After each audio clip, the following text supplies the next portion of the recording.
I'll call this regional council meeting to order. We acknowledge the traditional territories of the Dene and Cree people of Fort Nelson First Nations, whose traditional territory is located at the heart of the Northern Rockies Regional Municipalities Administrative Center.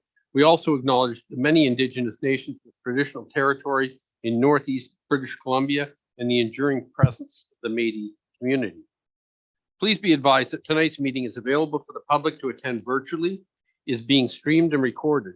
Should virtual attendees wish to address council during either the public comment period or the question and answer period, use the raise hand feature on your webinar controls.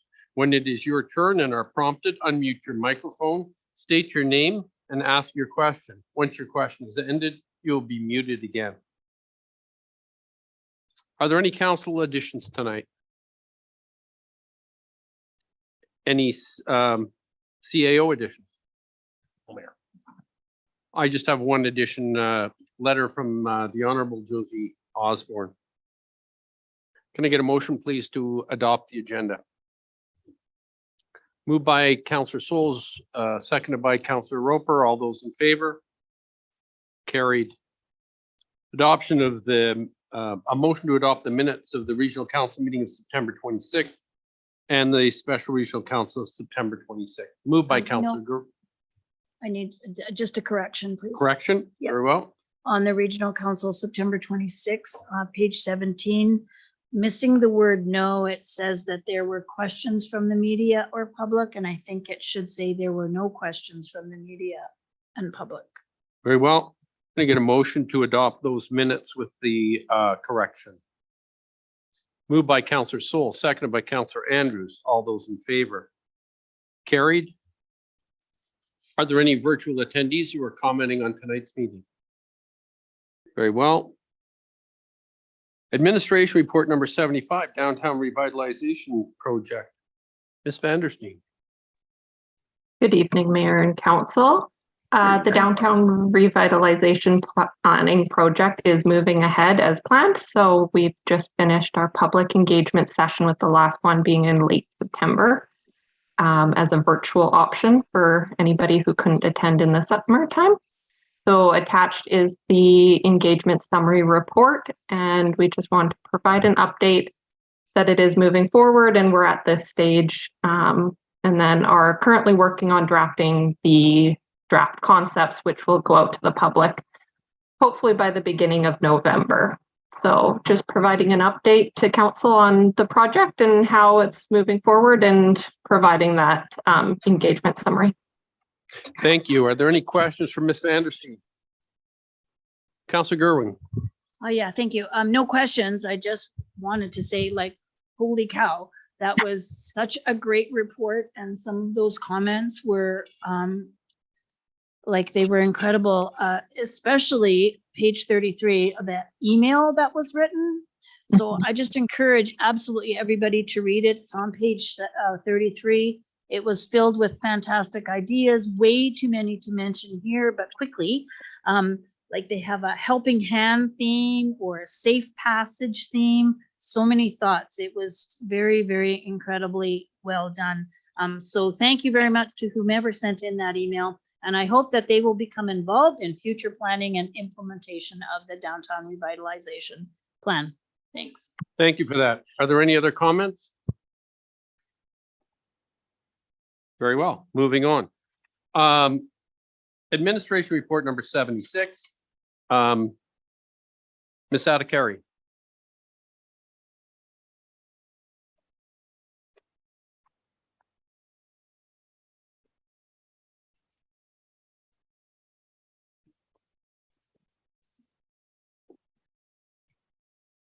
Good evening, Mayor and Councillors. On September 28th of 2022, we received a development variance permit application requesting a variance regarding a new shade being built on the residential property. The shade is situated in the southeast corner of the property and was under construction as indicated in attachment 3 at the time of application. On September 22nd of 2022, Northern Rockies Regional Municipality Building Inspector issued a stop work order and do not occupy order for commencing construction without a building permit.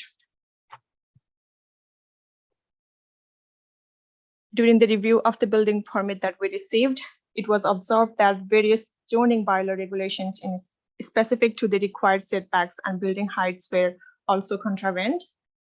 For zoning bylaw regulations, the minimum required interior side yard setback is 1.5 meter, and minimum required rear yard setback is also 1.5 meters. And the maximum building height of the accessory building is 6 meter and also not greater than the principal building height. As per the attachment 4, you may have noticed the applicant assumed that because the temporary building, the shade, was being constructed on the existing estates, no building permit was required. And the applicant also communicated that the height of the accessory building was overlooked in relation to the zoning bylaw. Since the construction of the shade is underway, the applicant has requested a variance permit to allow the greater height of the accessory building than the principal building and the relaxation of the interior yard setback and rear yard setback. If council would like to consider the application, the staff will proceed with the notification to the adjacent property owners of the details of development variance permit application as per the Local Government Act and as per the NRRM procedures. That's all. If anybody have any questions? Any questions for Ms. Sadekari? Very well. Okay, very well. Not hearing any. Any comments, councillors?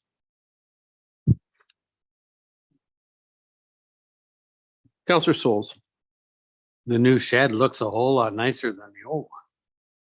It does indeed. And, you know, when I read this and I read the email from the contractor, it seems like this was an error. And it's unfortunate that that they exceeded the height bylaw by that much, but I think we should send this off to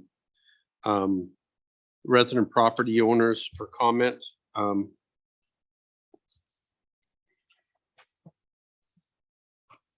Councillor Souls? I'm in favor of sending it off for comment too. I think that one of the difficulties, just the accidental nature, or if that's what it was, of building this without looking ahead far enough is one thing, but the old shed and the new shed really are two different things. And the height variance, I realized that the upgrade to the shed came before the upgrade to the house, because it's not much of a house as far as height either. So the little bit of difference. I just think that the handing it on for comment is the right way to go. Is there an opportunity to move the shed so that at least the setbacks are proper? I'm not sure. We'll have to consult with contractor to find it out. Councillor Andrews? Just a question about the setbacks. What's the reasoning behind the 1.5 meters? Is it due to like spread of fire? Mr. Barry? There's a number of reasons. It has to do with encroachment on property lines, providing proper, in terms of your density of your property, what work you can fit things. Fire most likely is a potential another something that's considered also. But it's typically been a general principle in development that there's certain setbacks depending on lot size, zoning from property line. I just didn't want it to threaten any potential fire smarting of our community. Any other comments? Very well, then I'll ask for a motion for the recommendation that staff proceed with notification to adjacent property owners the details of the development variance permit application DVP 2203 for section 499 of the Local Government Act and the NRM's procedures. I'll make that motion. Do I have a second? Seconded by Councillor Roper. All those in favor? Carried. Thank you. Thank you.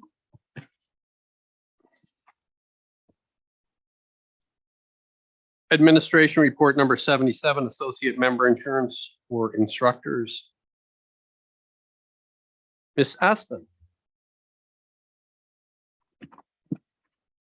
Hello, Mayor and Council. So we have another opportunity to enter into an associate member insurance agreement with Municipal Safety Association. In this case here, they can provide us with a group insurance premium that we'd be able to pay into for $350 a year, which would allow us to incur the liability for instructors of a group of instructors that could provide a range of recreation services. Are there any questions? I have none. I think for the small amount of $350, I think we should just go ahead and do this. Make that motion. Moved by Counselor Gurwing, seconded by Counselor Roper. All those in favor? Carried. Thank you. Thank you. Administration report number 78, fourth quarter grant and aid request. Ms. McIver. So as council knows, it's beyond our typical intake for grant and aid requests for 2022. However, these ones were preemptively encouraged to apply. And I think in our last meeting, we were given the heads up that they'd be coming. So these are from the two agencies that unexpectedly were assigned roll numbers this year. And as a result, had taxes due. Both are within our facilities, but BC Assessment does review all of our lease agreements that we hold, and in every case, they assign a roll number regardless of the size of the space. So these two groups have been added to the 2023 permissive tax exemption bylaw. So this we won't see these again next year, but for this year, obviously, those tax costs were not built in to their budgets, and so we encourage them to apply under the grant needs since there was some surplus funds there. Very well. Any comments? Any reason why we can't make this one motion? Motion to accept both grant and aids. Moved by Counselor Roper, seconded by Counselor Andrews. All those in favor? Carried. Thank you. Bylaw number 202, Ms. Adhikari.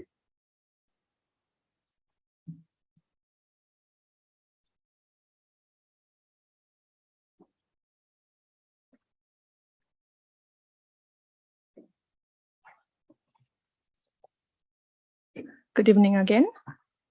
So I'm bringing back this report for zoning amendment that Council may recall was brought a couple months before. This is for rezoning the property located at 4804 50th Avenue North to change the zoning from the current zoning of C6 service station commercial to C2 highway commercial. That would facilitate the development of a restaurant and a drive-through business in the property. On May 24th of 2022, the zoning amendment bylaw was given third reading after satisfying the legislative requirements for the public notification.